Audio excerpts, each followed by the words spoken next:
hindi nakaligtas sa batas ang isang lalaki na pinaniniwalaang sangkot sa kasong karnaping matapos itong maaresto ng mga operatiba ng PNP Highway Patrol Group sa kinasang manhunt operation sa Bataraza, Palawan.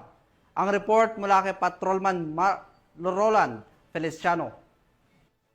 Ang isang lalaking suspect sa kasong karnaping sa ikinasang manhunt operation ng mga tauhan ng HPG Mimaropa sa pamumuno ng kanilang regional chief na si Police Colonel Christian B. De La Cruz at sa pangunguna ni Police Major Randy Esibal sa Purok Manggahan, Barangay Rio Tuba, Bataraza, Palawan nitong nakarang araw. Ang nasabing operasyon ay buwat sa isang impormasyong galing sa Barangay Information Network o BINA na ang nasabing suspect ay namataan sa lugar kung saan ito nahuli. Ito nga ang pahayag ni Police Major Randy Esibal sa nasabing operasyon. Nakatanggap po tayo ng impormasyon sa tulong ng ating BIN sa ating komunidad. Yung isang suspitsado na may warrant of arrest, agad-agad nagtungo sa location ng ating subject. Nandoon yung suspect, so nagkasa kami ng operasyon na-apprehend ng maayos yung suspect natin. Dinala natin sa police station upang sa ganoon magkaroon ng booking.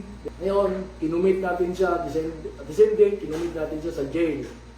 Isang paalala po sa Provincial Highway Patrol Team Palawan na kami ay patuloy sa aming serbisyong sinumpaan. Patuloy namin hanapin ang mga kriminal nang sa ganon kami ay lubos na makakatulong sa mga biktima. Sa bisa ng warrant of arrest na nilagdaan ni Honorable Chito Rada Mendoza, presiding judge ng RTC Branch 165 sa Brooks Point, Palawan na walang nirekomendang piyansa. Binasahan nga ang sospek ng kanyang karapatan sa salitang kanyang nauunawaan at ngayon ay nasa kustudiya ng HPG Palawan habang inaantay ang pagharap nito sa korte. Patunay lamang ito na hindi tumitigil ang pambansang pulisya na huliin ang mga taong may pananagutan sa batas at mapanatili ang kapayapaan at kaligtasan ng ating mga kababayan. Kami ang Highway Patrol Group, ang kakampi nyo sa kalsada na patuloy na magbibigay ng serbisyong HPG dahil dito sa ating bagong Pilipinas, ang gusto ng pulis, ligtas ka.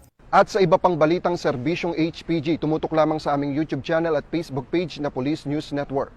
Mula sa tanggapan ng kakampi nyo sa kalsada, ako po si Patrolman Roland Feliciano para sa Police News Network, alagad ng batas, tagataguyod ng balitang pulis.